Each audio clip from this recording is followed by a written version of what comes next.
روایت جہیز کی سب سے بڑا جہیز ہے اے دوستو دلہن، پھر اس کے بعد کچھ نہیں قیمت جہیز کی، پھر اس کے بعد کچھ نہیں قیمت جہیز کی۔ نکاح کو آسان کیجئے، نکاح کو آسان کیجئے اور قربان جاؤ۔ ادھر بارات، اچھا بارات ہے، ادھر بارات ہے کیا؟ اب وقت کی قلت ہے، میں آپ کو کیا بتاؤں۔ دیکھیے دو چیزیں ہیں، نکاح ہے ولیمہ ہے، نکاح ہے ولیمہ ہے۔ یہ بارات کا کہیں کوئی تذکرہ ہے یہ نہیں ہے بھائی، یہ بارات کس بلا کا نام ہے، یہ بلا کیا ہے بارات؟ اس لیے مسلمانوں نوجوانوں یہ مناسب نہیں ہے، یہ بارات جو لے کر آپ جاتے ہیں لڑکی والوں کی یہاں اور قربان جاؤ، اوہ یہ کم ظلم ہے۔ یہ تو لڑکی والا سے 3 لاکھ روپے لیے، اوپر سے سارا سامان لیے، یہ بھی ظلم ہے کہ باراتی اللہ اللہ 300 باراتی، یہ باراتی ہے کہ لالو یادو کا ریلی ہے؟ کاہے جا رہا باراتی بھائی؟ لڑکی والے کے اوپر میں ظلم کیوں کر رہا ہے؟ ہر ظالم اللہ کے گھر، اللہ کے کٹ گھرے میں کھڑا کیا جائے گا، ہر ظالم سے اللہ سوال کرے گا۔ اس لیے مسلمانوں کسی کے اوپر میں ظلم نہ ہو، کسی کے اوپر میں ظلم نہ ہو۔ یہ جہیز لڑکی والے کو پریشان کر کے ان کو سود پر پیسہ اٹھانے پر مجبور کر کے اور زمین بیچوا کر پیسہ لینے پر مجبور کر کے آپ اس کے اوپر میں ظلم کر رہے ہو۔ اللہ کی بارگاہ میں اس کا آپ کو جواب دینا ہوگا۔ اس لیے نکاح کو آسان کیجئے، حلال کمائیے۔ دیکھیے ایک بات یاد رکھیے گا، نماز کے بارے میں 1 سوال، روزے کے بارے میں 1 سوال، حج کے بارے میں 1 سوال، پیسہ کے بارے میں 2 سوال ہوگا۔ پیسے کے بارے میں کیا سوال ہوگا؟ 2 سوال ہوگا۔ اللہ پہلا سوال کرے گا پیسہ کہاں سے کمائے، اس کا حساب دو، اس کا حساب دو کہاں سے کمائے۔ اگر آپ نے اس کا حساب دے دیا اب آپ کیا سمجھتے ہیں بس جنت مل جائے گی؟ نہیں، اللہ کہے گا بھی رکو، پیسہ کہاں سے کمائے اس کا حساب دے دیے۔ اب اللہ دوسرا سوال کرے گا اس پیسے کو تم نے خرچ کہاں کیا، اب اس کا جواب دو، اب اس کا حساب دو۔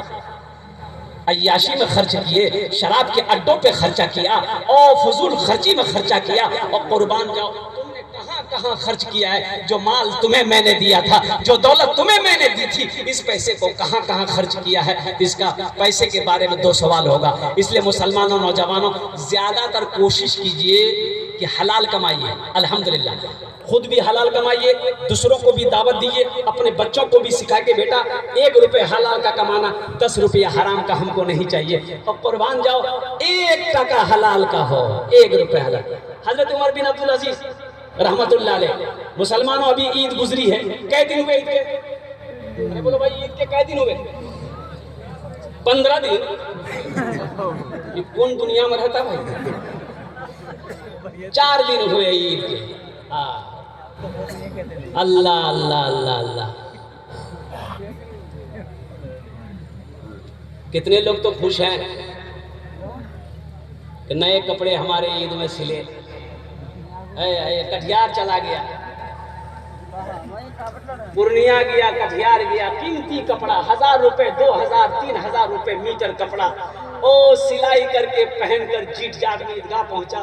اب دوست سے کہے جانا ہی کتنا میٹر سے؟ 4000 میٹر سے۔ روزہ یہ فوٹو نے رکھا عید کی نماز پڑھنے کے لیے۔ اچھا عید کس کے لیے؟ بھائی عید اس کے لیے ہے، خوشی اس کے لیے جس نے روزہ رکھا ہے، عید تو اس کے لیے، خوشی تو اس کے لیے ہے۔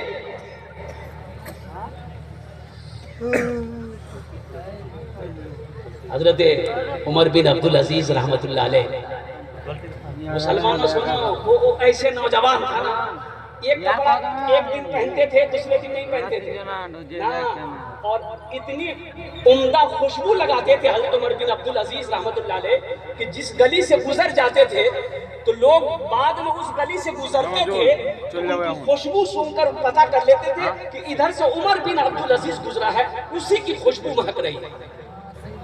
لیکن جب کرسی پر بٹھایا گیا مسلمانوں کا بادشاہ خلیفہ بنایا گیا ہے اور قربان جاؤ حضرت عمر بن عبدالعزیز رحمۃ اللہ علیہ رونے لگے. گھر کے اندر میں تشریف لائے اپنی بیوی فاطمہ. اور یہ بیوی کون تھی پتہ ہے آپ کو؟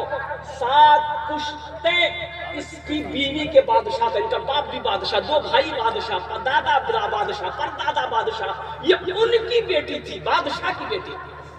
فاطمہ حضرت عمر بن عبدالعزیز رحمۃ اللہ علیہ گھر کے اندر میں تشریف لائے. آپ نے فرمایا فاطمہ کیا تم چاہتی ہو کہ جنت میں تم میرے ساتھ رہو؟ کہا کہ میرے سرتاج میرے شوہر کیوں نہیں؟ کہا کہ ایسا کرو جو زیور پہنی ہو اتارو، جو زیور پہنی ہو اتارو. وہ بیوی نے اتار دیے سارے زیور. کہا کہ کیا کریں گے؟ بولا کہ فاطمہ اس زیور کو اللہ کے راستے میں صدقہ کرنا ہے، غریب بچیوں کے لیے ہے، یتیم بچوں کے لیے، یہ غربا مساکین کے لیے بیت المال میں جمع کروں گا. اور بیت المال میں جمع کر دیا مسلمانوں. اور قربان جاؤ وہ دن بھی آیا. آپ گھر کے اندر میں تشریف لے گئے.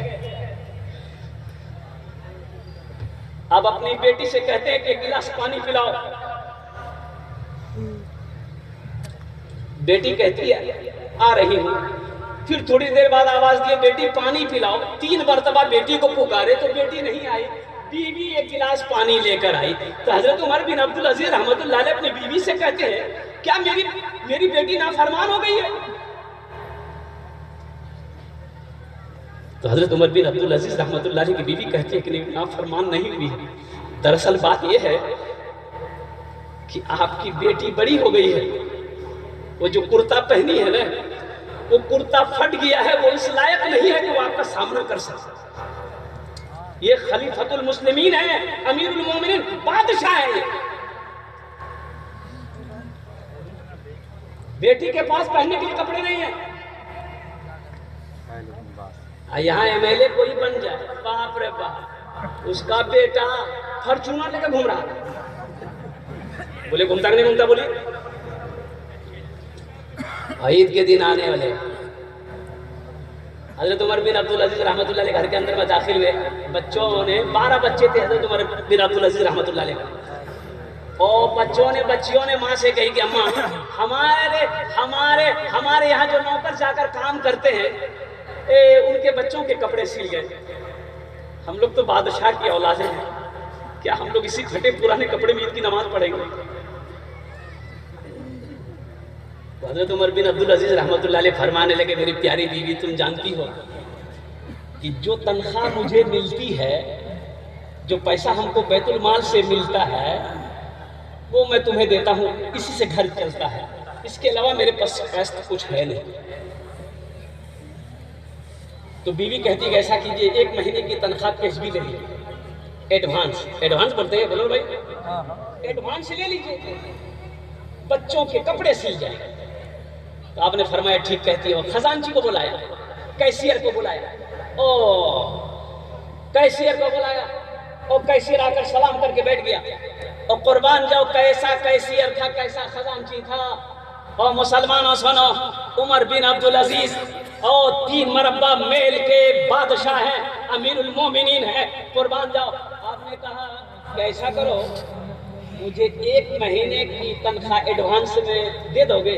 کہا کہ حضور آپ کا حکم، آپ میرے بادشاہ ہیں، آپ کے لیے تو سارا خزانہ میں کھول دوں گا. 1 مہینے کا ایڈوانس چاہیے؟ بولا ہاں 1 مہینے کا ایڈوانس چاہیے. تو خزانچی نے کہا کہ حضرت تو پھر یہ کاغذ قلم پر آپ لکھ کر دیجئے کہ 1 مہینے کا تنخواہ آپ کو میں دوں گا، آپ لیں گے، مجھے یہ لکھ